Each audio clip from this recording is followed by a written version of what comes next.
Bonjour à tous. Je vais vous lire aujourd'hui le texte de Julie Morin, La thérapie divine, que vous pouvez retrouver à l'écrit sur son site http:// la grande famille 888.wix.com /The Big Family. Il me semble que c'est bien ça, mais je vais vérifier. Oui, c'est ça. http:// lagrandefamille888.wix.com /The Big Family. C'est un texte que vous pouvez retrouver aussi en anglais, justement, sur son site. Mais là, pour aujourd'hui, moi, je vais juste vous faire la lecture en français parce que j'ai pas encore un accent parfait pour vous la faire, pour vous le lire en anglais. Je suppose que si vous avez des élans pour faire une vidéo audio de ce livre en anglais, vous pouvez vous rapprocher de Julie pour lui faire partager cette idée. Donc, vous pouvez la trouver sur son site que j'ai cité, ou aussi, vous pouvez retrouver des vidéos d'elle sur YouTube. Sa chaîne, c'est Julie Morin. Julie, donc G-U-L-I-E, Morin, M-O-R-I-N. Alors, La thérapie divine par Julie Morin, des éditions Le Cœur Créateur. Table des matières. Introduction. Chapitre 1. Pourquoi vivre une thérapie divine. Chapitre 2. Le journal personnel spirituel. Chapitre 3. L'aimantation de notre flamme jumelle. Chapitre 4. La guérison de notre relation avec nos parents. Chapitre 5. La connexion avec le Père divin et la Mère divine. Chapitre 6. Donner pour recevoir davantage. Chapitre 7. Les frontières d'amour.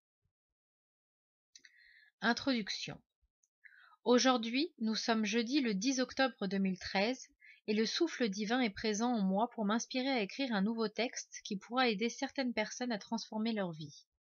Hier, en parlant à un ami anglophone, je réalisais que je voulais enseigner aux gens ce que j'appelais God's Therapy, ce que j'ai appelé en français la thérapie divine, mais que nous pourrions aussi appeler la thérapie de Dieu.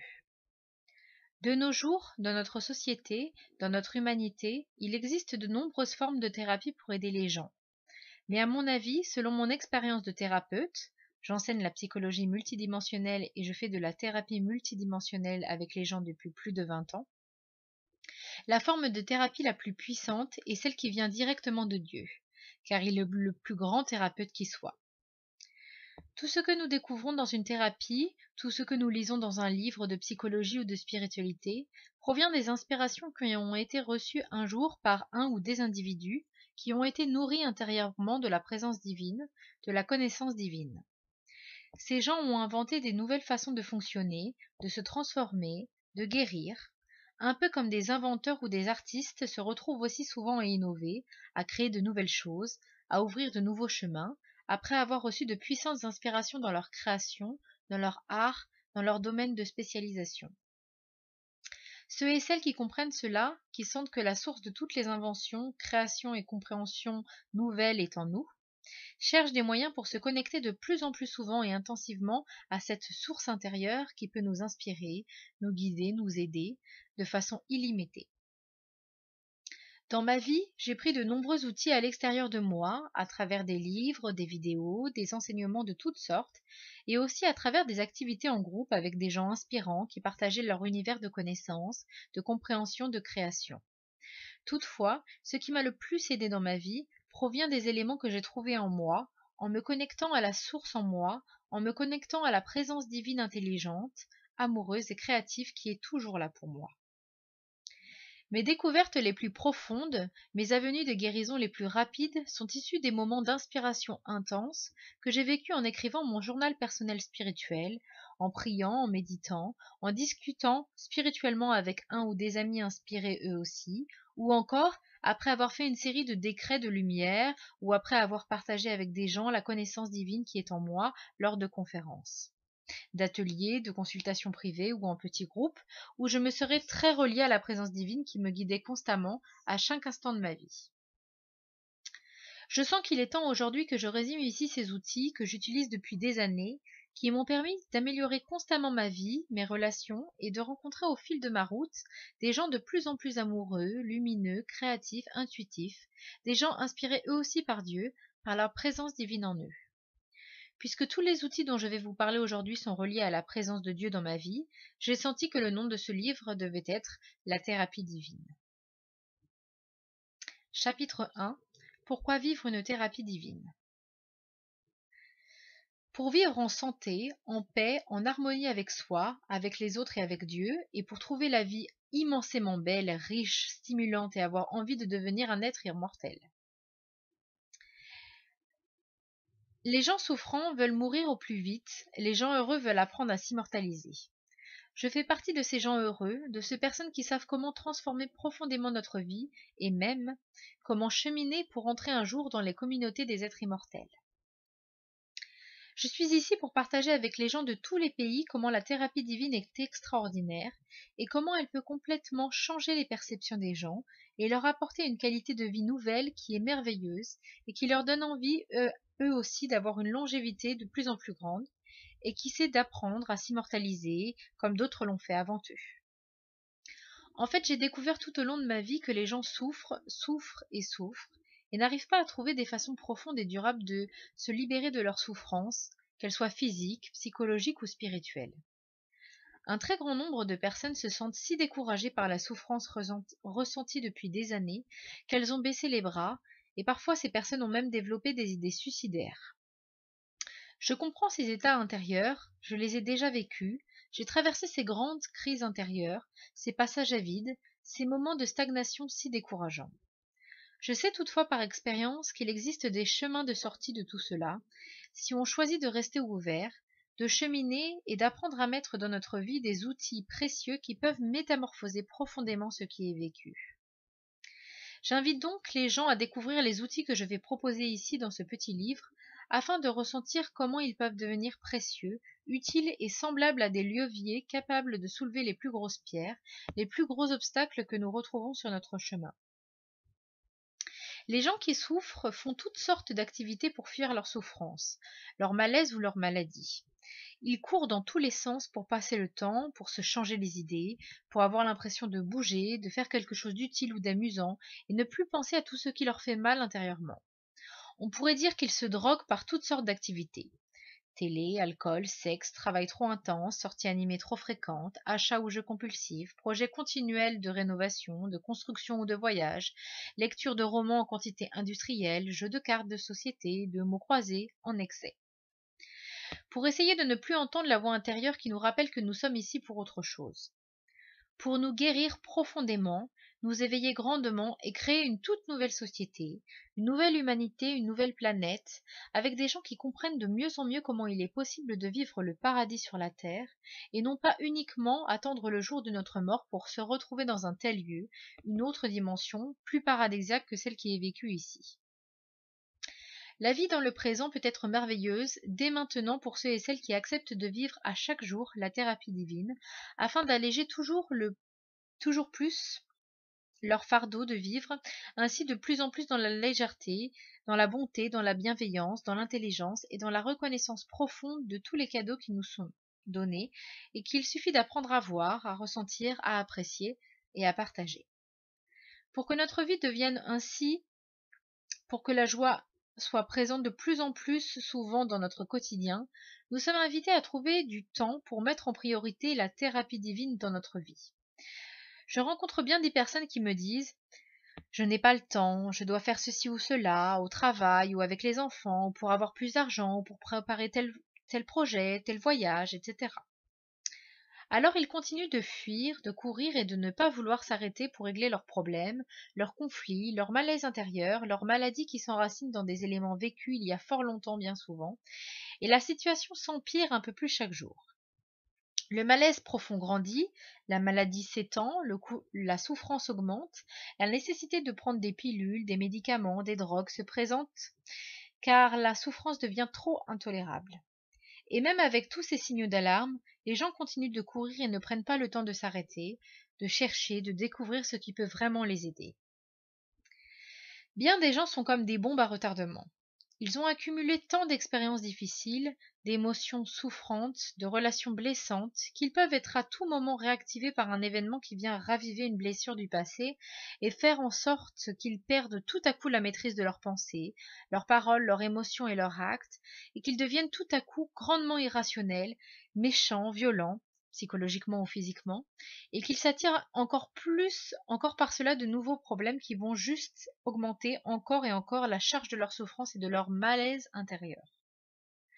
Quand une personne va-t-elle s'arrêter de courir, réagir ainsi mécaniquement? Habituellement, quand elle a un accident ou une maladie intense qui la cloue au lit.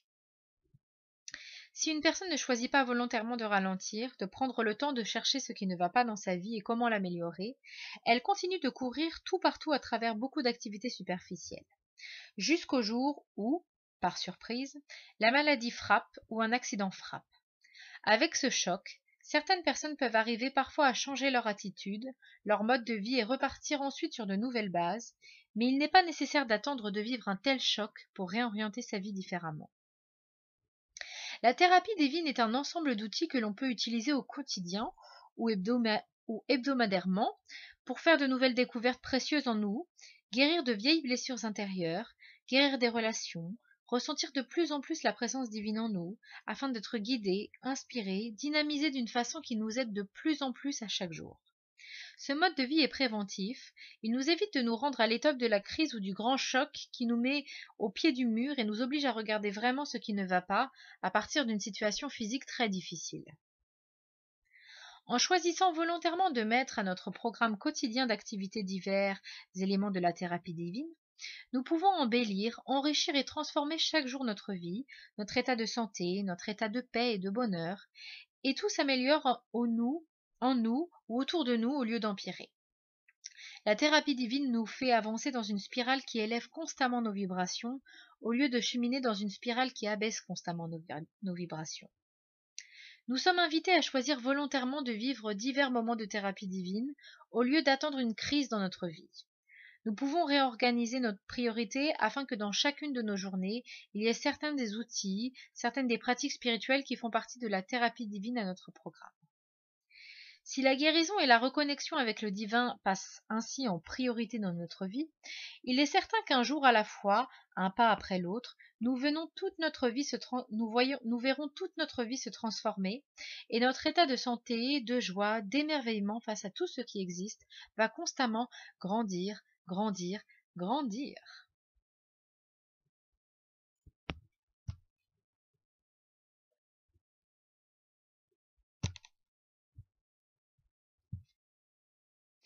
Chapitre 2. Le journal personnel spirituel. L'écriture quotidienne d'un journal personnel spirituel est l'un des outils les plus puissants que je connaisse pour faire des découvertes intérieures extrêmement précieuses qui nous permettent rapidement de transformer notre vie, nos relations, notre état de santé.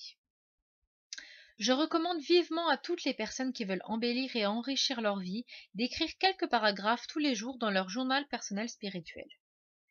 Je recommande cela aux adultes de tout âge, y compris aux gens à la retraite, et je conseille aussi cela aux adolescents et adolescentes, car ils vivent souvent des émotions intenses, et l'écriture de leur journal personnel pourrait ainsi grandement les aider.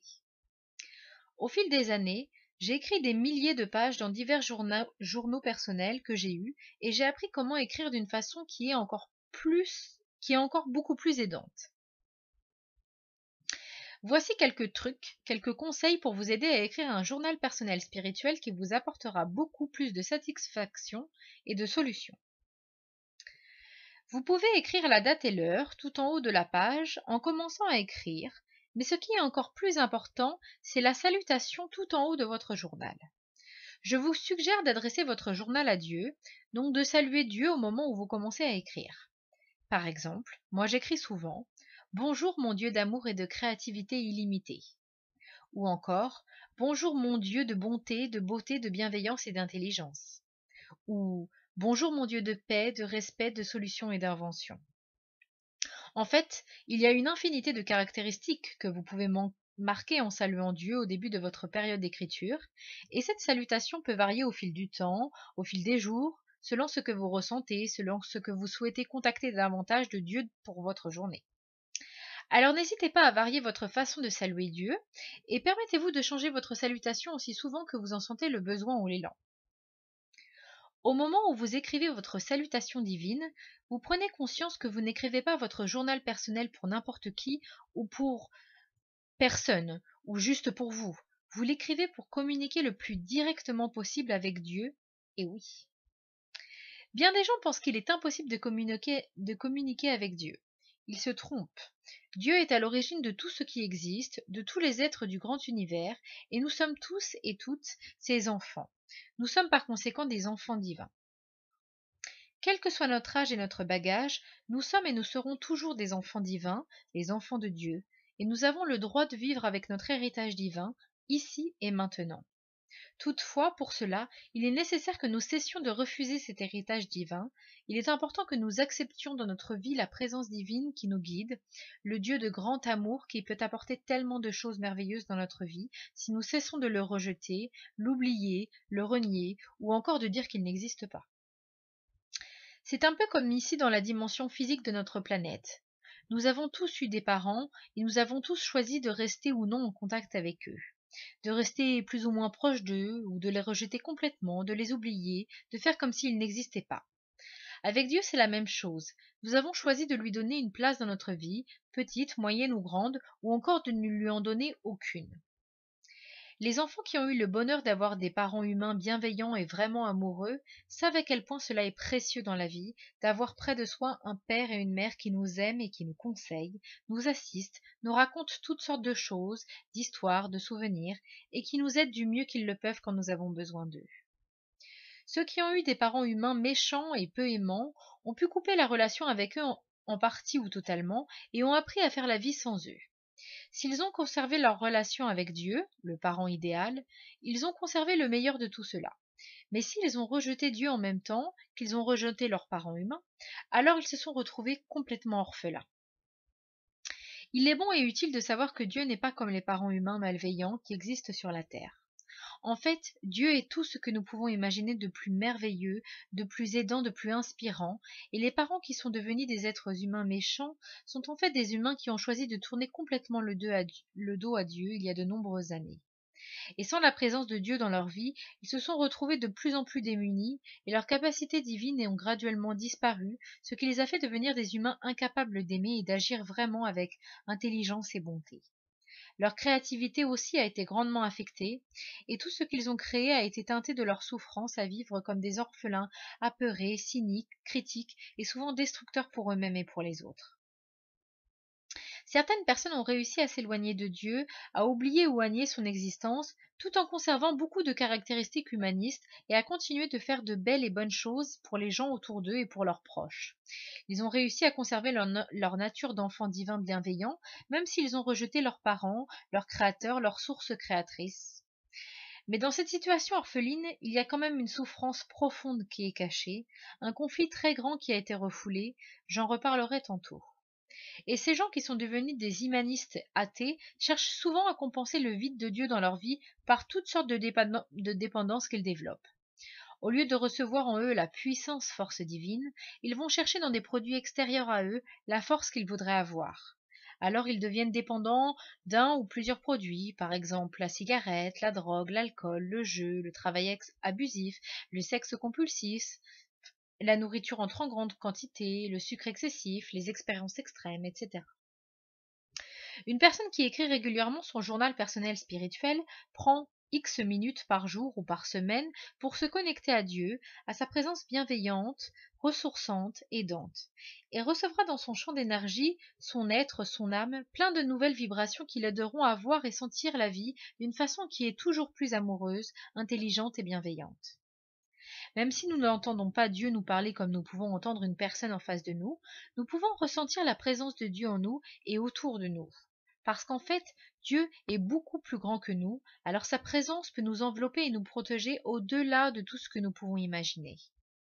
En nous unissant à Dieu, nous venons de plus en plus divins nous aussi, nous retrouvons toujours plus notre nature d'enfant divin et notre vie se métamorphose. C'est pourquoi je vous ai dit que j'avais appris à écrire mon journal personnel d'une façon qui est toujours plus aidante pour moi et qui me permet de trouver des solutions toujours plus nombreuses, plus belles, plus riche pour ma vie et la vie de toutes les personnes que je souhaite aider. En fait, depuis que j'ai appris à écrire mon journal personnel spirituel en l'adressant à Dieu, les inspirations que je reçois sont de plus en plus étonnantes. Cela fait une énorme différence d'écrire un journal personnel en pensant l'écrire juste pour soi, ou de l'adresser à une personne près de nous ou un être de l'au-delà, au lieu de l'adresser à Dieu. Choisir volontairement d'adresser notre journal à Dieu, c'est décider consciemment d'établir une connexion avec la présence divine. Et cette connexion, elle ne peut pas être forcée, car tous les êtres ont le libre arbitre. Dieu nous a tous laissés libres de faire ce que nous voulons avec tous les talents que nous avons reçus. Nous pouvons aimer ou haïr, pardonner ou nous venger, comprendre ou mépriser, dire la vérité ou mentir, construire ou détruire. À chaque seconde de notre vie, Dieu nous laisse libres d'agir comme nous le voulons. Toutefois, nous aurons aussi à récolter un jour ce que nous avons semé, car la création divine comprend les lois divines merveilleuses, et tous les êtres vivent au cœur de ces lois. Par exemple, la loi de la gravité, la loi d'attraction ou d'aimantation, la loi de cause et d'effet, la loi de compensation, la loi du repentir et du pardon, la loi de l'amour et de l'unité.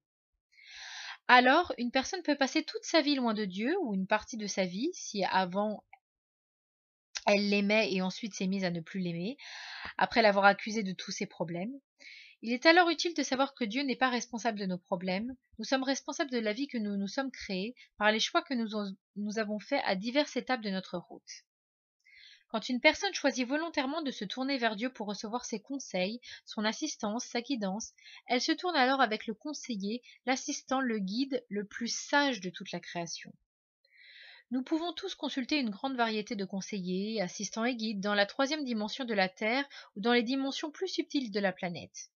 Il existe des milliards de conseillers, mais si nous voulons être mis en contact avec la présence extraordinaire, capable des conseils, de l'assistance et de la guidance la plus impressionnante qui soit, il s'agit de Dieu. Essayez d'imaginer que toutes les idées les plus belles, les meilleures que vous avez un jour connues et qui venaient d'un autre être, sont en fait des idées qui sont venues de Dieu. Alors si vous arrivez à vous connecter directement à Dieu, vous pourrez vous aussi recevoir de telles idées pour transformer votre vie, votre santé, vos relations. Il est intéressant de savoir que nous n'avons besoin d'aucun intermédiaire pour nous connecter à Dieu. Il est là, nous sommes là, et la connexion est instantanée. Aucun prêtre, religieux, moine, chaman, guide, médium, sorcier, magicien, maître, Elohim n'est nécessaire pour nous connecter à Dieu. Même un enfant de 2 ans peut se connecter à Dieu sans aucune préparation ou assistance, s'il sent dans son cœur qu'il veut parler à Dieu. Les rituels, les cours, les diplômes, les voyages, les initiations, les titres, les sommes d'argent n'ont aucune utilité non plus pour se connecter plus facilement à Dieu. Tout ce que cela demande, c'est la volonté de se tourner vers lui, de lui parler sincèrement, simplement avec notre cœur d'enfant divin, et d'écouter sa ou ses réponses. Bien sûr, peu de gens sur notre terre présentement sont habitués à faire cela, et la majorité des gens sont très agités dans leurs activités, leurs émotions et leurs pensées la majeure partie de la journée. Dans toute cette agitation, cela devient difficile d'entendre ou de sentir les réponses intérieures qui nous sont données par Dieu, souvent à travers nos intuitions. Alors, ce qui aide le plus, c'est d'apprendre à nous calmer afin que nous puissions mieux recevoir les énergies divines que Dieu nous transmet. En ce sens, le journal personnel spirituel a 2 fonctions. Premièrement, celle d'écrire ce que nous vivons, ce que nous sentons, ce que nous cherchons à comprendre, à savoir, afin de calmer un peu nos émotions et nos pensées et préciser ce qui est important pour nous présentement. Et deuxièmement, demander à Dieu son avis, son aide, sa guidance pour éclairer, solutionner, améliorer tout cela. Dans le passé, les guides spirituels proposaient souvent aux gens de se relaxer et de méditer pour recevoir des réponses divines. Cela est un bon chemin. Mais de nos jours, avec la vie stressante que nous avons et les nombreuses activités qui occupent chacune de nos journées, très peu de gens arrivent à relaxer et méditer suffisamment profondément pour bien entendre les réponses divines ou bien ressentir la présence divine qui vient nourrir leur âme. Il est fréquent de méditer pendant 30 minutes ou 1 heure et d'avoir des milliers de pensées superficielles dans toutes sortes de directions pendant ce temps et se retrouver à la fin de la méditation presque dans le même état que lorsque nous avons commencé. La pratique de l'écriture du journal personnel est très différente parce qu'elle nous demande évidemment de nous calmer pour être capable d'écrire, mais aussi de concentrer notre mental sur un sujet à la fois, pendant qu'on écrit une phrase, un paragraphe ou une page de texte. Ainsi, la concentration que nous avons nous prédispose à être capables de mieux entendre ou de mieux sentir ce qui vient de Dieu. C'est pourquoi écrire un journal, en prenant soin au départ de l'adresser à Dieu et en souhaitant sincèrement se connecter à lui, peut produire dans notre vie des changements de toutes sortes. Je recommande aussi, juste après avoir salué Dieu, au tout début de notre texte de la journée, d'écrire une série de remerciements pour toutes sortes de choses que nous avons vécues dans les dernières minutes ou heures ou dans la journée précédente. Cela nous met dans un état d'appréciation, de reconnaissance, de satisfaction pour divers éléments de notre vie, petits, moyens ou grands, que nous trouvons intéressants, agréables, précieux. Et dans cet état intérieur plus lumineux, il devient plus facile de nous connecter à Dieu. Il est bon de savoir qu'il existe beaucoup de guides et d'êtres sur les plans subtils de la Terre qui cherchent aussi à communiquer avec nous, à nous répondre et parfois aussi à nous égarer. Alors les réponses que nous recevons dans notre journal peuvent provenir de Dieu, mais aussi d'autres guides ou d'êtres vivants dans les différentes sphères de vie et de la Terre. Par conséquent, peu importe la réponse qui nous vient et le nom de l'être qui dit vous guider, qu'il dit s'appeler André, Paul, Jésus ou n'importe quel autre nom de sage, de maître, d'ange ou d'archange, ou même Dieu, si le message que vous recevez ne vous semble pas sage, pas profondément intelligent, ne lui donnez pas d'importance dans votre vie. À travers toutes les pages que nous écrivons dans un journal, il y a souvent de très très bons passages, pleins de la présence divine, mais il y a aussi de nombreux passages qui sont le reflet de nos émotions et pensées actuelles, de notre négativité, nos peurs, nos doutes, nos carences, nos dépendances, qui attirent parfois des guides ou des êtres qui nous répondent simplement dans les mêmes sens que ces énergies plus lourdes que nous portons, parce qu'eux aussi sont habitués à ce même type d'énergie. En fait, nous les avons aimantés ou attirés par nos propres énergies. Donc parfois, nos réponses viennent de guides ayant des émotions et pensées semblables aux nôtres, parfois de guides plus avancés que nous avons sur le parcours de l'union avec Dieu, et d'autres fois, nos réponses viennent de guides très égarés cherchant simplement quelqu'un qui va les écouter, même si leurs propos sont très peu intelligents et amoureux. Il y a dans l'au-delà autant de variétés de gens qu'il y a ici sur Terre.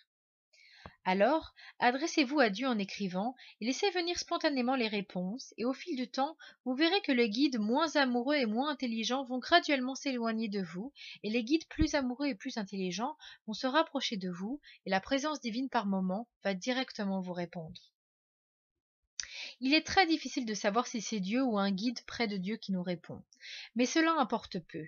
L'idée est de chercher à communiquer avec Dieu directement, et ensuite de conserver de nos réponses relues que ce qui semble vraiment divin et vraiment aidant pour nous. Tout le reste de nos écrits, les parties moins connectées au divin ou à des guides vraiment peu inspirants, nous mettons cela de côté.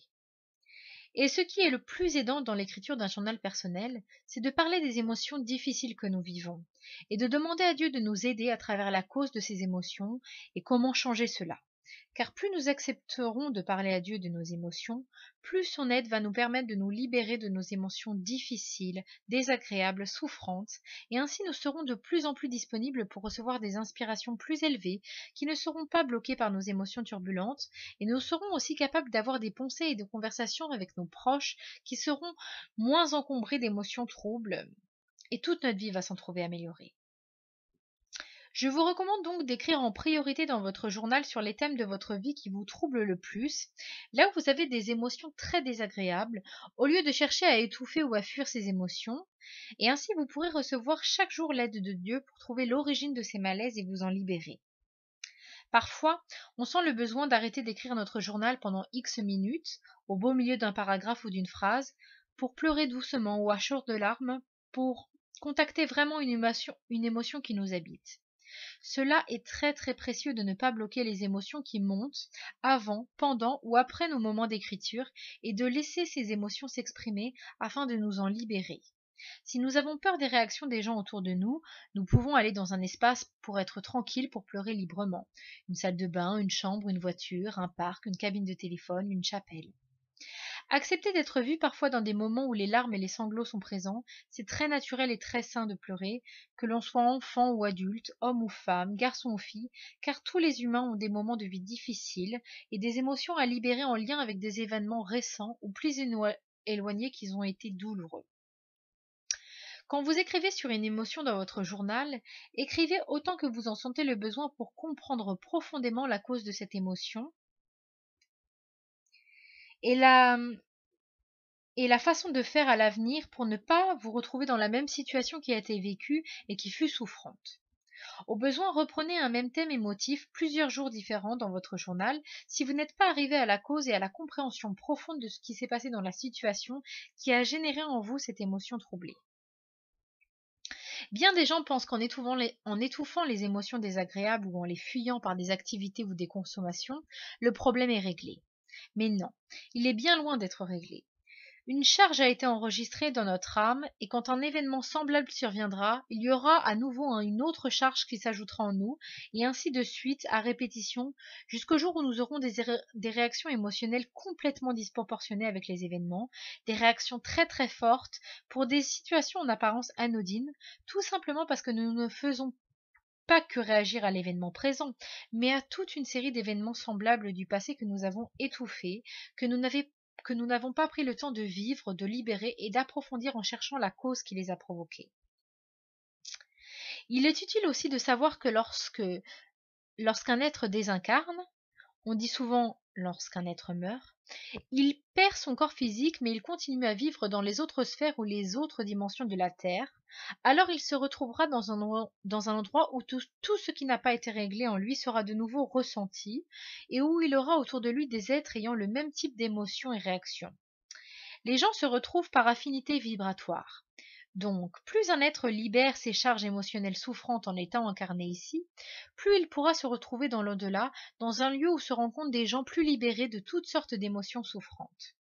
Et à partir de ce lieu, le cheminement continue pour se rapprocher encore et encore de Dieu, et en venir aussi à fusionner parfaitement avec sa flamme jumelle, l'autre moitié de son âme, donc un être qu'on rencontre parfois ici, dans la troisième dimension, et d'autres fois dans l'au-delà.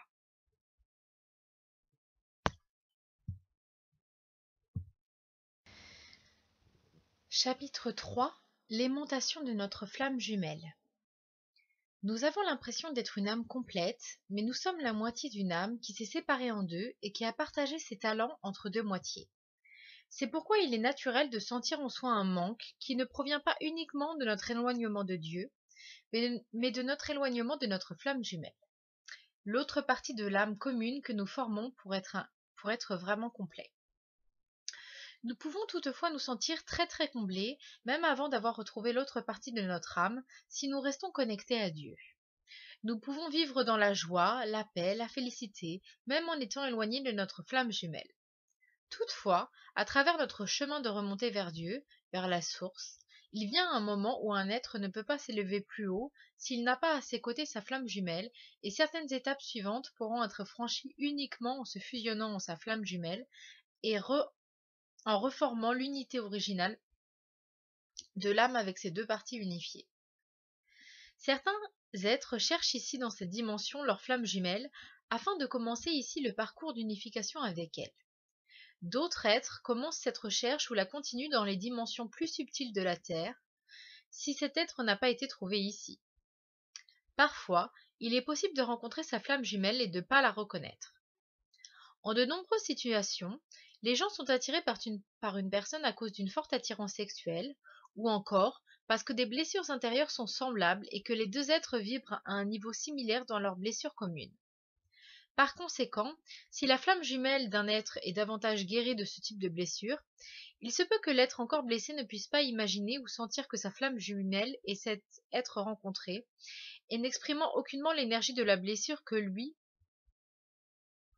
ressent présentement. Et en plus, si cet être blessé ne ressent pas d'attraction sexuelle immédiate pour cette personne, il peut passer à côté de sa flamme jumelle sans même la reconnaître.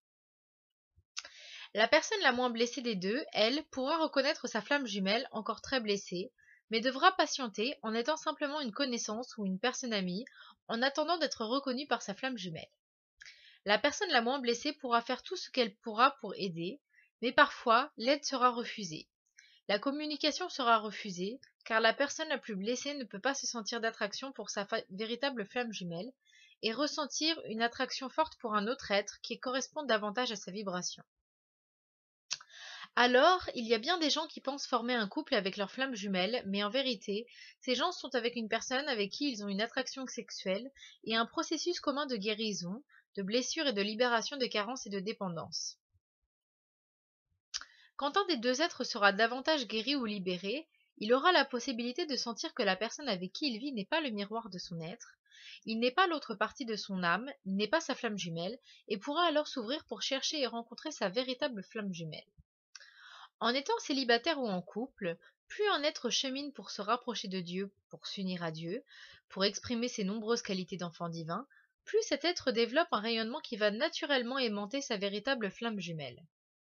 Par conséquent, si vous n'êtes pas certain d'être en couple avec votre flamme jumelle, ou si vous n'avez pas encore rencontré votre flamme jumelle, le chemin le plus court pour la rencontrer est de vous unir à Dieu chaque jour un peu plus, autrement dit, transformer vos actions, émotions et pensées qui ne reflètent pas l'amour de Dieu, l'intelligence de Dieu. Il est très précieux aussi de commencer le plus tôt possible notre thérapie divine, car chaque facette de notre être qui ne reflète pas le divin, qui refuse le divin, pourra créer des conflits, des disharmonies dans notre couple et dans toutes nos relations, familiales, amicales ou professionnelles. Et même si nous avons un jour le bonheur d'être en couple avec notre flamme jumelle, si nous avons encore en nous des éléments qui s'opposent au divin, cela rendra notre couple beaucoup moins riche, beaucoup moins heureux, et nous pourrons souvent avoir l'impression de ne pas être en présence de notre flamme jumelle, parce que nous ne saurons pas vraiment comment l'aimer, comment la voir dans sa véritable beauté, comment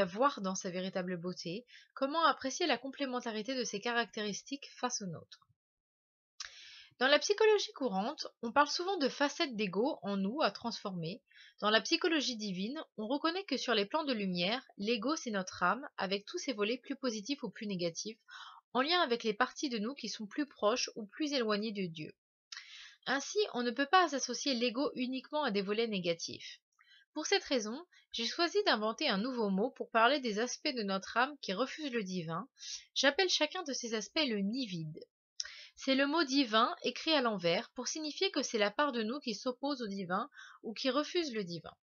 Alors dans ma vie, j'ai commencé à parler de mon nid vide pour signifier qu'il s'agit d'un aspect de moi qui est dans la souffrance, la peur, la colère, l'orgueil, la dépendance, etc. C'est amusant aussi de voir que selon la sonorité des mots français, nid vide pourrait aussi ressembler à nid vide. Comme quoi, quand on refuse le divin, notre nid, notre centre, notre cœur se sent vide.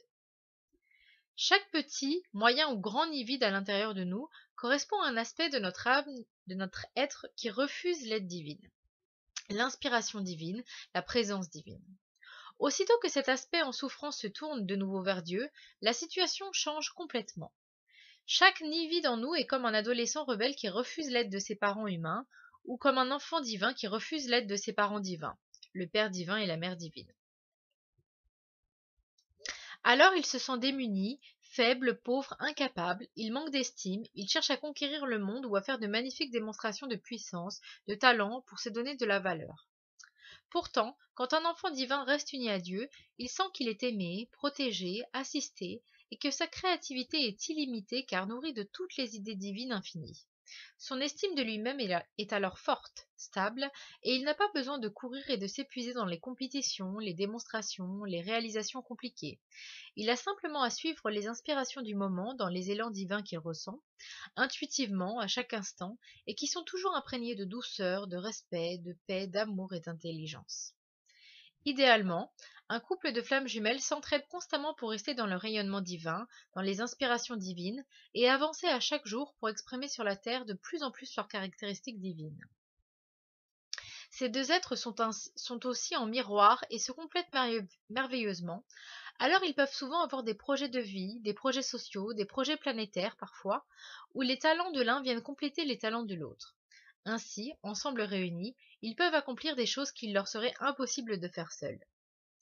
Si par moment un être est incarné et sa flamme jumelle désincarnée, dans une des dimensions subtiles de la Terre, il est fort possible que l'être qui est désincarné aidera à distance sa moitié qui est encore incarnée dans la troisième dimension.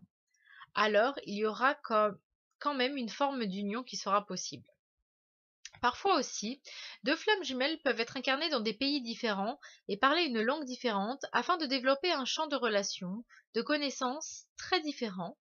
Et quand il y aura une fusion des deux univers, des deux bagages, des deux champs d'expérience, cela formera un champ beaucoup plus grand et le rayonnement pourra parfois être de plus grande envergure pour rejoindre des millions de gens rapidement à travers les projets qu'ils feront ensemble. S'ils ont un volet dans leur vie dans l'enseignement, ce qu'ils enseignent pourra toucher rapidement les gens de deux cultures, deux pays, deux régions de la Terre et les autres régions voisines aussi. Cela peut donc prendre plus d'années parfois pour que deux flammes jumelles de deux pays éloignés se rencontrent, et elles peuvent se rencontrer en étant plus âgées. Mais quand la rencontre et la réunion sera possible, la richesse de l'expérience de chacune et le temps qu'elles auront aussi eu chacun de leur côté pour avancer dans leur parcours de thérapie divine, fera en sorte que la relation de couple sera plus intense, plus belle, plus pure dès le début. Un couple de flammes jumelles qui veut avoir une beaucoup plus grande longévité, peut explorer la sexualité tantrique blanche qui est extatique, qui conduit à des états d'extase de plus en plus longs, en comparaison à la sexualité conventionnelle orgasmique, qui produit quelques secondes intenses d'excitation et ensuite une dévitalisation profonde avec toute l'énergie expulsée. Cette forme de sexualité exige la fidélité, les canaux corporels du corps intacts, aucune vasectomie chez les hommes, aucune ligature des trompes chez les femmes, et une vigilance constante pour apprendre à vivre dans son essence, dans la partie divine de son être, et non dans les volets de son ombre, car la plus grande charge d'énergie accumulée fait grandir tout ce qui est exprimé ou caché, la partie lumineuse ou ombrageuse. Cette forme de sexualité active les chakras du corps et augmente la charge d'énergie constamment, ce qui permet d'accueillir en soi une quantité d'énergie divine de plus en plus grande. Chapitre 4. La guérison de notre relation avec nos parents. Pour former un couple vraiment spirituel, inspiré et dynamisé constamment par la présence divine qui nous habite et nous guide, nous avons besoin de nous libérer des blessures qui sont en nous en lien avec les difficultés que nous avons vécues avec nos parents. Pourquoi ? Parce que tout ce que nous ressentons comme émotions négatives en lien avec notre père ou notre mère se projette ainsi dans notre couple et dans l'ensemble de nos relations également, avec les hommes et les femmes que nous rencontrons, parfois aussi avec nos enfants, si nous en avons un jour. La majeure partie du temps, c'est inconscient. Nous avons oublié une grande partie de nos difficultés lors de notre enfance ou de notre adolescence dans notre famille, et nous pensons que nous pouvons maintenant créer une vie de couple sans lien direct avec nos expériences passées. Mais tout ce qui se trouve dans notre inconscient, dans la partie refoulée, étouffée et non guérie de notre être, se trouve à aimanter diverses relations et en vient à aimanter de nouvelles situations de vie qui sont le reflet direct ou indirect de ce que nous avons vécu dans notre famille. Certaines personnes ont connu davantage de situations difficiles avec leur mère, d'autres avec leur père, et certaines personnes avec leurs deux parents. Chacune de ces situations qui a été difficile à certains niveaux, qui a provoqué en nous de la frustration, de la colère, de la tristesse, parfois même de la rage ou de la dépression, et montra des situations similaires pour notre couple. Par exemple, un jeune garçon qui s'est senti mal aimé par sa mère pourra aimanter une femme, une conjointe, qui l'aimera mal également. Une jeune fille qui s'est sentie peu intéressante pour son père et qui a eu peu de communication avec lui pourrait aimanter un homme, un conjoint qui s'intéressera peu à elle et qui communiquera peu avec elle. Prenez le temps de vous souvenir de ce que vous avez le sentiment de reprocher à vos parents et observez ensuite comment ces situations se reproduisent parfois dans votre couple ou dans certaines relations de votre vie. En fait, ce phénomène se produit naturellement parce que la pensée crée, la pensée consciente ou inconsciente. Ainsi, ce qui se trouve dans notre champ mental, dans notre pensée, dans la partie consciente ou inconsciente, aimante des situations, des opportunités, des rencontres, des relations. Par conséquent, tout ce qui n'a pas été conscientisé, bien observé et guéri dans nos histoires de famille, et tout spécialement avec nos parents, se reproduira à divers niveaux dans notre vie de couple ou dans d'autres relations de notre vie. Quand nos pensées et nos émotions sont guéries, remplies d'amour, et que la compréhension et le pardon sont parfaitement présents en nous, il n'y a plus aucune souffrance, aucune négativité, aucune accusation, frustration, douleur intérieure en pensant à nos parents, et par conséquent, toute l'énergie masculine ou féminine générée dans notre famille est transposée ensuite dans notre couple et purifiée, et attire uniquement des relations imprégnées d'amour, de respect, de tendresse, de bonheur. En fait, c'est une situation bien difficile pour de nombreux adultes de prendre conscience de ce fonctionnement énergétique naturel au niveau des relations humaines et d'accepter que nous avons des prises de conscience importantes à faire envers nos deux parents, qu'ils soient vivants ou désincarnés, décédés. Certaines personnes qui ne parlent plus depuis des mois ou des années à leur père ou leur mère, à cause de conflits du passé, de blessures, d'accusations de toutes sortes, peuvent trouver très difficile de vivre ce processus de guérison intérieure et de pardon de leur père et ou de leur mère. Il est utile de réaliser qu'en maintenant à l'intérieur de soi une charge de colère, d'accusation, de ressentiment face à l'un de ses parents ou face à ses deux parents, on ne fait pas que pénaliser le ou les parents, mais soi-même en tout premier lieu, car toute charge de colère que nous portons et que nous dirigeons vers un ou plusieurs êtres est en premier lieu une charge émotionnelle négative, maladive, qui se trouve dans notre propre structure d'énergie, dans notre âme, et cela provoquera à court, moyen ou long terme une baisse d'énergie, une dévitalisation, un affaiblissement, de la fatigue, de la maladie, et possiblement aussi, si la situation n'est jamais réglée, la mort du corps. C'est donc en premier lieu pour nous-mêmes que nous avons besoin de faire la paix avec nos parents ou avec l'un des deux parents, si le conflit est uniquement avec l'un des deux. Parfois, la situation a été assez difficile avec un des deux parents et plus aisée avec l'autre parent, mais quand même non idéale avec ce parent. Alors il y a un travail de guérison, de pardon, de libération qui est à vivre avec le parent dont on se sent le plus proche. Toutefois, ce processus de guérison sera plus facile et plus bref que celui que nous avons à vivre avec l'autre parent avec lequel nous avons plus de blessures intérieures et pour lequel nous avons davantage de reproches ou d'accusations. Il est intéressant de remarquer que nos parents se sont conduits avec nous d'une façon qui correspond aux blessures qu'ils avaient déjà en eux, à cause de leur relation avec leurs propres parents, eux aussi déjà blessés de la relation avec leurs propres parents également blessés. Vous voyez la séquence sans fin. Tant que des adultes n'entreprennent pas le processus de thérapie divine pour se guérir en profondeur de toutes leurs blessures, aussi, aussitôt qu'ils ont des enfants, ils perpétuent la chaîne des blessures en reproduisant avec leurs enfants une partie de ce qu'ils ont eux-mêmes vécu. Et à leur tour, leurs enfants, une fois plus grands, reproduiront aussi ce schéma de blessures, de conflits, de souffrances, s'ils ne font pas non plus de thérapie divine, et ils transmettront à leurs enfants leurs blessures dans de nouvelles relations en manque d'amour et d'intelligence divine. Un adulte qui accepte le parcours de thérapie divine vient couper cette longue chaîne souvent multimillénaire où la souffrance et les blessures, la vengeance et les accusations ont été le lot quotidien des familles, des parents et des enfants. L'amour divin est l'agent guérisseur le plus puissant pour transformer toutes les relations. Il nous apprend que tout ce que nous reprochons aux autres est en fait ce que nous nous reprochons profondément à nous-mêmes. Leur pardonner, c'est nous pardonner. Ou à l'inverse, nous pardonner nos manques d'amour, c'est les pardonner aux autres. Chapitre 5. La connexion avec le Père divin et la Mère divine. Dans notre parcours de guérison, avec l'aide de Dieu, nous réalisons que Dieu est une présence à la fois masculine et féminine. Dieu est notre Père divin parfait et notre Mère divine parfaite. Si nous imaginons les parents humains les plus merveilleux qui soient, Dieu est encore mieux que cela. Il est l'absolu au niveau de toutes les caractéristiques parentales. On peut alors parler de Dieu en tant que lui ou elle, en tant que père ou mère. On peut également parler du royaume de Dieu ou du rénome de Dieu. Un espace plein d'amour associé à un roi divin ou à une reine divine donne naissance à des enfants divins, nous tous ici présents.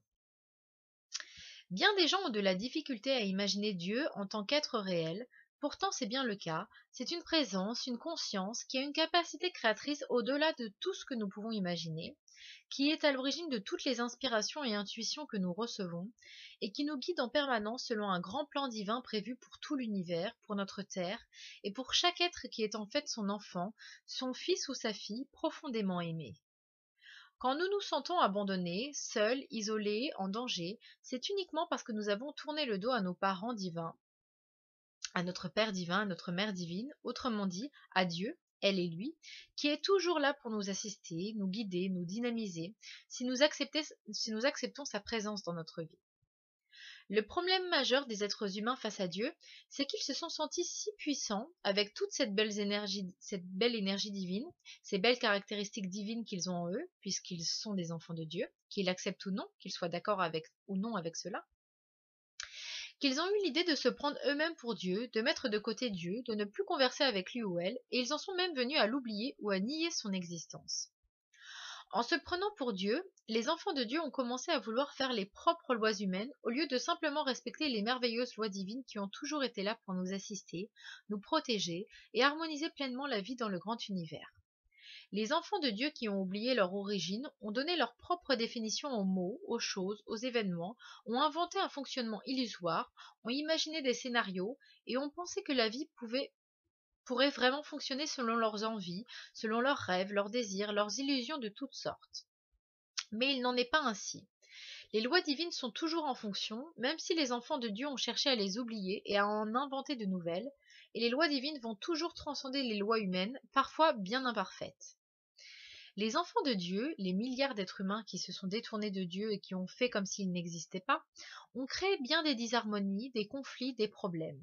Mais le tout premier conflit est celui qu'ils ont mis en place dans leur propre mental, celui de commencer à sentir Dieu comme un ennemi, ou en d'autres mots, celui d'avoir peur du Père divin et de la Mère divine.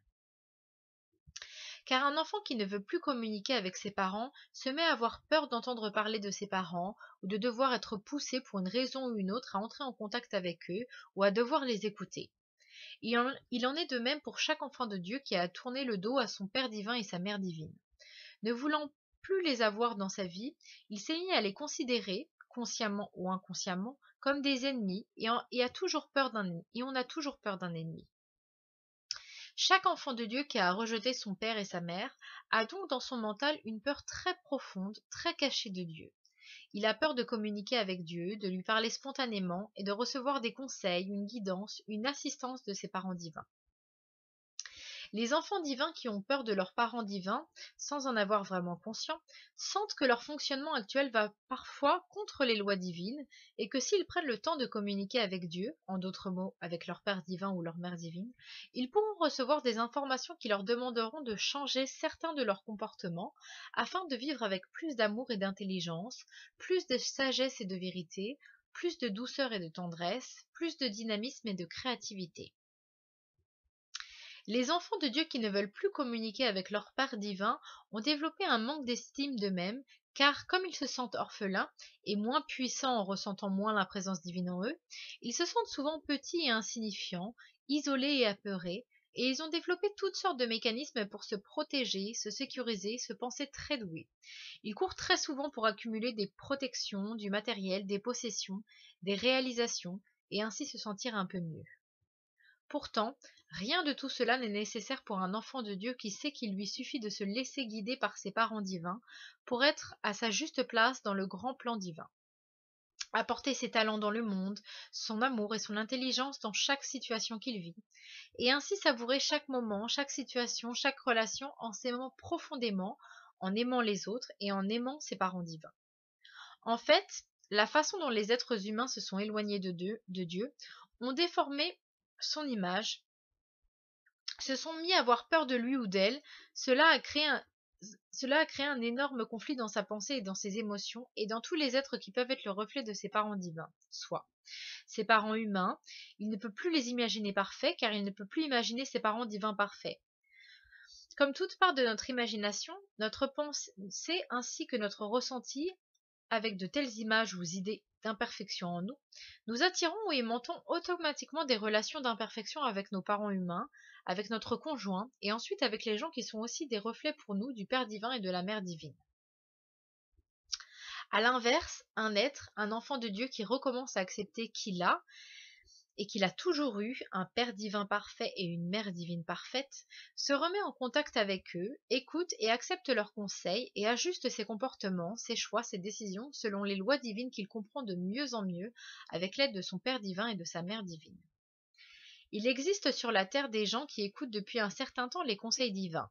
Ce sont des êtres qui n'ont presque plus peur de Dieu ou de leur Père divin et leur Mère divine. Ce sont des enfants divins qui aiment parler régulièrement à leurs parents divins, dans la prière du cœur, spontanément, ou encore dans un journal personnel, là où ils peuvent se concentrer grandement pour raconter des volets de leur vie, poser des questions, écouter les réponses et les transcrire.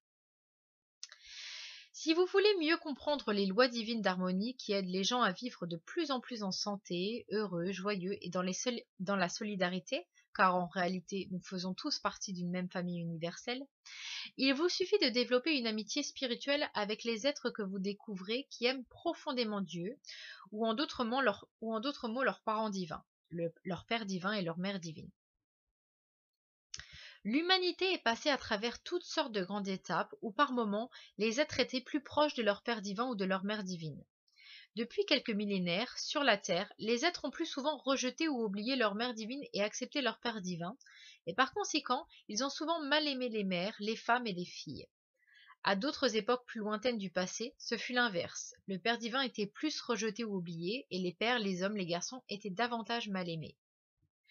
De nos jours, nous avons à apprendre à redonner sa juste place à la Mère divine, mais pas pour qu'elle domine sur son compagnon, simplement pour qu'elle soit à égalité avec son compagnon divin, le Père divin. Et nous sommes invités à faire de même partout dans nos sociétés, nos villes et nos villages. Mettre en place des structures, des relations ou dans les maisons, les entreprises, les lieux d'éducation et de guérison, les postes de direction. Les femmes et les hommes sont traités de façon égale en comprenant qu'ils ont des talents complémentaires également.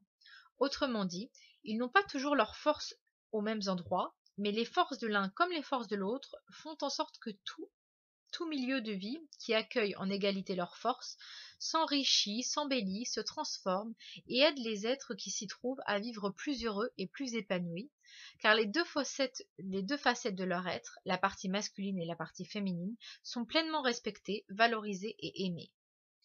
Chaque être humain, chaque enfant de Dieu est invité à guérir l'ensemble de sa vie en prenant du temps chaque jour pour se tourner vers ses parents divins, apprendre à les écouter et les aimer vraiment, surtout cesser d'en avoir peur et enrichir avec cela sa vie.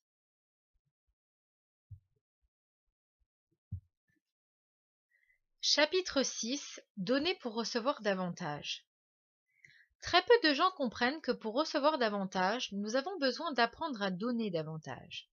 Car si nous sommes déjà pleins de ce que nous accumulons et n'osons pas offrir aux autres, par peur de manquer, par peur de ne pas avoir assez de ceci ou cela, Dieu ne peut pas nous donner davantage car nous sommes déjà pleins de vieilles pensées, émotions, énergie du passé. À l'inverse, une personne qui fait confiance à la vie, à Dieu, donne généreusement de son temps, de son amour, de ses ressources, parce qu'elle sait qu'en vidant son vase intérieur, Dieu va toujours le remplir et va même lui donner de plus en plus afin qu'elle puisse, elle aussi, en donner toujours plus. C'est un peu à l'image d'un gros tuyau rempli d'eau. Si une personne met un bouchon en bas de son tuyau, Dieu ne peut pas verser davantage d'eau dedans quand il est plein. Alors l'eau qui est là devient stagnante et personne ne peut vraiment en profiter. Une personne qui ne met pas de bouchon en bas de son tuyau peut déverser l'eau qui est convenue pour le bien-être de tous les êtres près d'elle qui ont soif, et Dieu, voyant cela, remplit à nouveau son tuyau d'une eau pure et fraîche, lui permettant d'abreuver de plus en plus de gens, d'enfants de Dieu. De plus, comme la pensée associée à l'émotion crée notre scénario de vie, une personne qui a peur de manquer aimante les situations qu'elle redoute, car dans chaque pensée ou émotion de peur se trouve une image et des sensations d'une situation redoutable, et plus cette personne a peur, plus ces images et ces émotions associées à cette peur se nourrissent, se renforcent, deviennent un aimant puissant et attirent directement la situation redoutée. Alors, les gens qui vivent dans la peur du manque attirent constamment le manque et n'arrivent jamais à se retrouver dans l'abondance. Les gens qui font confiance, qui développent leur foi en Dieu, attirent de plus en plus de situations merveilleuses où ils ont tout ce dont ils ont vraiment besoin, et même plus, afin de pouvoir partager avec d'autres personnes. Prier Dieu, autrement dit, converser avec Dieu pour le remercier de plein de bonnes choses dans notre vie, et écrire notre journal personnel pour lui, demander des conseils ou pour lui demander son aide dans la guérison de nos émotions, attire à nous de nombreuses compréhensions, visions, sensations nouvelles, pleines d'intelligence et d'amour, et nous aide à nous sentir supportés, assistés, aimés, ainsi qu'à faire confiance et ne plus avoir peur, et à aimanter de plus en plus de situations heureuses pour notre vie. Parmi tout ce que nous pouvons donner aux gens que nous aimons, nos parents, nos enfants, nos frères et sœurs, nos oncles et tantes, nos cousins et cousines, nos amis, nos collègues d'études ou de travail, nos collaborateurs de projet, ce que nous pouvons donner de plus précieux, c'est un enseignement qui les aide à se reconnecter à leur source en eux, en d'autres mots, à Dieu ou à leur Père divin et leur Mère divine. Car, comme toutes les bénédictions que nous souhaitons découlent d'une relation saine, belle, forte et constante avec cette présence divine si merveilleuse, les gens qui n'ont pas encore compris à quel point leur vie peut être transformée par cette union avec le divin vont énormément bénéficier d'un enseignement qui les aide à se tourner enfin vers cette source qui peut tant leur apporter. Il n'est pas toujours facile d'aider les gens à rétablir la connexion avec Dieu, parce que les humains ont tellement déformé l'image de Dieu qu'ils lui ont associé plein de caractéristiques humaines qui n'ont aucun rapport avec Dieu. Ils se sont mis à penser que Dieu peut nous punir, se venger, nous vouloir du mal, nous donner la mort, et tout cela est complètement faux. Dieu nous enseigne, nous pardonne, nous veut tout le bien possible et nous donne la vie en abondance. Les humains qui se sont détournés de Dieu font tout ce que nous pouvons imaginer de malsain, de méchant, de malveillant ou délinquant. Chaque être humain qui apprend à s'unifier de plus en plus à la présence divine qui le guide, le protège, l'inspire, reçoit à chaque moment de sa vie une énergie d'amour, de vitalité, de guérison, d'action bienveillante qui le porte, le transporte, lui donne des ailes pour accomplir une multitude de choses chaque jour et faire en sorte que le paradis soit de plus en plus sur la terre comme au ciel. Donner en enseignant le chemin de l'amour divin permet de recevoir toujours plus de nouveaux enseignements de plus en plus élevants afin de se rapprocher toujours plus de Dieu et ressentir toujours plus intensément ses innombrables richesses. Un être humain qui vit ici dans la troisième dimension mais qui se relie de plus en plus au royaume divin et comme Jésus le disait autrefois, un être qui vit en ce monde mais qui n'est pas de ce monde. Son âme se trouve dans des sphères de lumière merveilleuses, alors que son corps est ici pour aider ses frères et sœurs et savourer la vie à travers tout ce que Dieu nous offre de plus beau. Un être qui donne aux autres les enseignements les plus beaux qu'il connaît, élève tellement son cœur, son mental et son âme, qu'il se retrouvera dans l'au-delà, après avoir désincarné, dans une dimension élevée qui correspond à sa condition d'âme véritable, à sa capacité présente d'aimer, de guider, d'enseigner, d'accompagner, avec l'aide de la présence divine toujours avec lui. L'enseignement spirituel permet de changer les causes au lieu de simplement s'attarder aux effets et de devoir constamment recommencer. Par exemple, une personne malade qui reçoit des médicaments, des produits naturels, des infusions de lumière et d'autres personnes, se trouve toujours dépendant de l'extérieur et ces éléments externes agissent uniquement au niveau des effets, ses symptômes sont mal. À l'inverse, une personne qui aide cette personne à comprendre comment elle s'est détournée de Dieu, comment elle a oublié d'aimer, s'aimer elle-même ou d'autres personnes, ou son Père divin et sa Mère divine, comprend comment elle peut transformer sa vie pour se guérir profondément et retrouver une santé durable. Elle change donc au niveau des causes et non au niveau des effets seulement, mais les effets changeront inévitablement. Si vous ne voulez pas constamment devoir recommencer avec les gens que vous aidez, que vous aimez, si vous voulez briser le cycle des répétitions constantes dans les problèmes, les malaises, les maladies, les pénuries, les accidents, il est nécessaire de ne plus juste s'occuper de ce qui est la surface au niveau des apparences, mais de chercher les pensées, les émotions et les actions qui sont en refus de la présence divine et aider la personne à s'unir de nouveau à cette présence pour transformer son être et sa vie.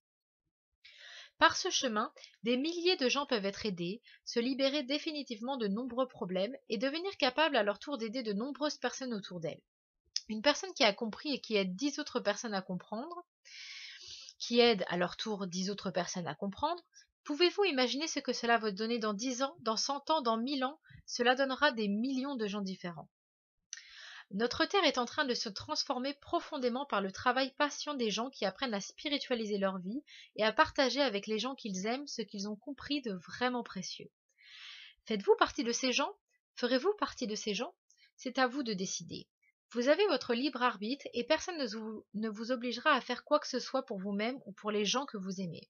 C'est à vous de choisir de vivre différemment si vous souhaitez que le résultat sur notre Terre soit différent au fil du temps. plus il y aura de gens impliqués dans ce processus de transformation individuelle et collective grâce à la thérapie divine, plus nous allons nous retrouver rapidement sur une terre grandement différente de celle que nos parents et grands-parents ont connue. Chapitre 7. Les frontières d'amour. Dans nos pays respectifs, les frontières sont protégées par des gardiens armés et pour les franchir, il faut des papiers, des passeports, de l'argent. Dans l'au-delà, les frontières entre les divers milieux de vie se franchissent aisément naturellement quand on exprime un amour plus grand. Il faut grandir en amour pour pouvoir avoir accès à des milieux de vie de plus en plus beaux, lumineux, amoureux. Si un être commence dès maintenant à élargir son amour, il se retrouvera plus tard dans un milieu beaucoup plus amoureux. S'il commence plutôt à avoir de nombreux comportements dépourvus d'amour, de respect, de paix, il abaisse dès maintenant son taux vibratoire au lieu de l'élever, et quand il se retrouvera dans l'au-delà, il se retrouvera dans un milieu qui reflète parfaitement sa condition d'âme présente. Le type de pensée, d'émotion, d'action qui est au cœur de nos vies présentement est un aimant direct pour tout ce qui sera le début de notre après-vie. Notre vie après cette vie dans la troisième dimension. Chaque situation individuelle pourra par la suite être améliorée ou empirée selon les changements vécus dans l'âme de chaque individu. Les gens qui cherchent à grandir en amour ne savent pas toujours qu'il existe deux formes distinctes d'amour, l'amour naturel ou humain et l'amour divin. L'amour naturel ou humain est de se laisser porter par ce qui nous attire naturellement, ce qu'on aime spontanément, sans se demander si cela a des conséquences sur notre santé, sur la planète, sur des êtres autour de nous, et si cela nous rend de plus en plus libres ou de plus en plus dépendants. Dans l'amour naturel ou humain, les gens peuvent grandement aimer toutes sortes de choses dont ils deviendront profondément dépendants, voire même obsédés par moments. La nourriture, l'alcool, la cigarette, l'orgasme, la gloire, le prestige, les apparences de richesse, le confort excessif, la compétition, la manipulation, le mensonge, etc. Dans l'amour divin, on apprend à aimer ce qui peut nous garder en santé pour l'éternité et ce qui ne fait pas de tort à personne.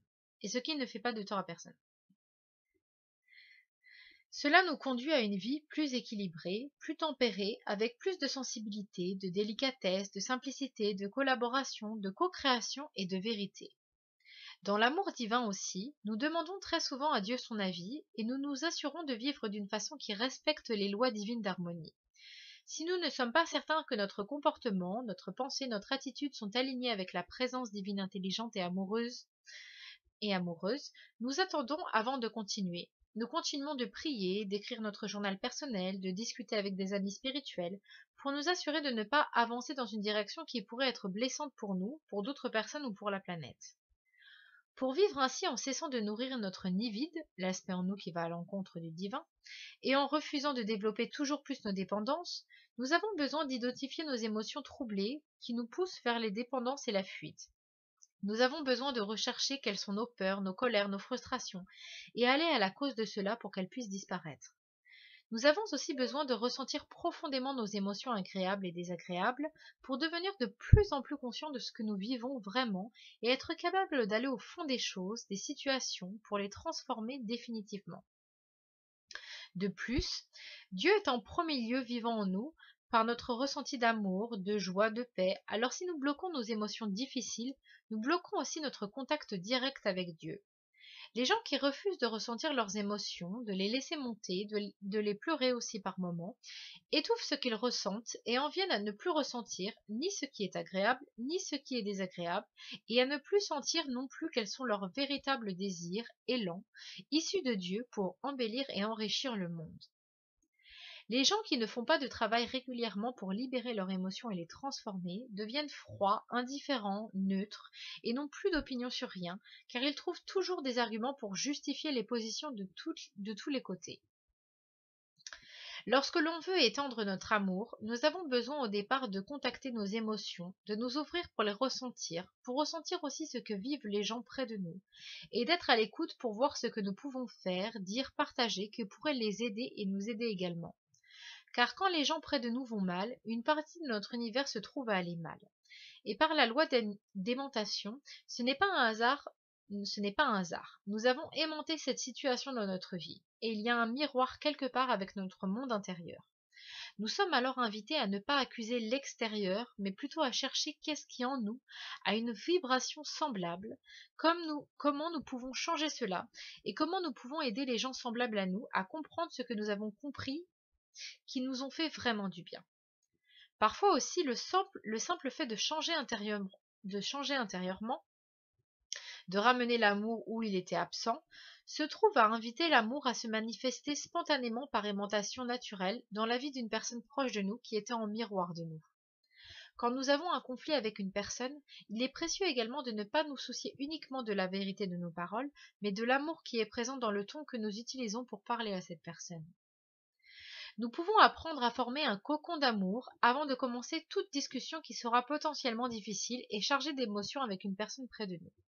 Si nous prenons le temps de nous centrer intérieurement, de contacter notre nature d'enfant de Dieu, de ressentir la présence de Dieu avec nous, de lui demander de nous assister pour trouver les mots justes et voir au-delà des apparences, l'enfant divin qui est également la personne en face de nous, nous formons le cocon d'amour qui favorisera la meilleure discussion possible et des solutions nouvelles émergeront. À l'inverse, quand nous commençons à discuter avec une personne ou à régler une situation avec elle sans avoir au préalable vérifié notre état intérieur, et si nous avons ou non créé le cocon d'amour qui attire le meilleur en chacun, nous entamons la discussion avec de la frustration, de la colère, de la brusquerie, des accusations, externes ou internes. Et toutes ces émotions lourdes et négatives se trouvent à agresser l'autre personne subtilement. Par conséquent, elle se mettra dans une position défensive, elle sera moins ouverte, elle ressentira davantage la peur, et dans cet état intérieur, très peu d'inspiration divine et de solutions merveilleuses pourront traverser son champ de pensée. Elle sera plutôt dans ses schémas de réaction du passé, avec les peurs que ce qu'elle a vécu dans le passé se reproduise, et c'est fort possiblement ce qui se produira, car tout prédispose à cela, en elle comme en nous. Nous avons donc la possibilité d'être au meilleur de nous-mêmes avant de converser avec les gens, avant de les rencontrer, afin que le cocon d'amour soit formé aussi souvent que possible, que nous ayons foi que le meilleur peut se produire, avec toute l'aide divine que nous demandons également, et ainsi notre vie nous apporte souvent des surprises étonnantes qui nous réjouissent. Pour être de plus en plus souvent au meilleur de nous-mêmes et capables de former ce cocon d'amour aisément, rapidement, fréquemment, dans nos diverses relations, et tout spécialement aussi dans notre couple, il est nécessaire d'avoir régulièrement des moments de thérapie divine à notre programme pour nous libérer des charges négatives qui sont en nous et nous ressourcer auprès de notre Père divin et notre Mère divine pour bénéficier de tout ce qu'ils peuvent nous offrir. Je vous invite donc à pratiquer tout ce qui est écrit dans ce petit livre pour vous aider à améliorer tout ce que vous vivez, chaque jour votre vie, et si vous avez besoin d'aide pour mieux comprendre les notions que j'ai expliquées ici en résumé, je suis là par courriel pour vous donner plus d'explications, car je réponds gratuitement à environ 300 personnes chaque mois dans mes temps libres, ou je peux vous rencontrer en consultation en privé, en personne ou au téléphone, en échange d'un don. Je fais ce travail d'éveil, de sensibilisation, de reconnexion au divin très intensément depuis 25 ans et je suis là pour partager aussi librement que possible le meilleur qui est en moi est aussi en vous. Solidairement et amoureusement, Julie. Alors son adresse c'est juliedemontréal@gmail.com, donc Julie Julie 2 DE Montréal MONTREAL @gmail.com. Voilà. Et puis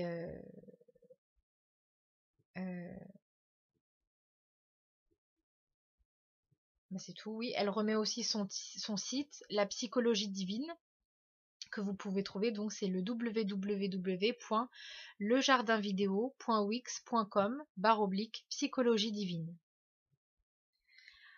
J'espère que cette lecture vous a convenu et puis je vous dis à bientôt.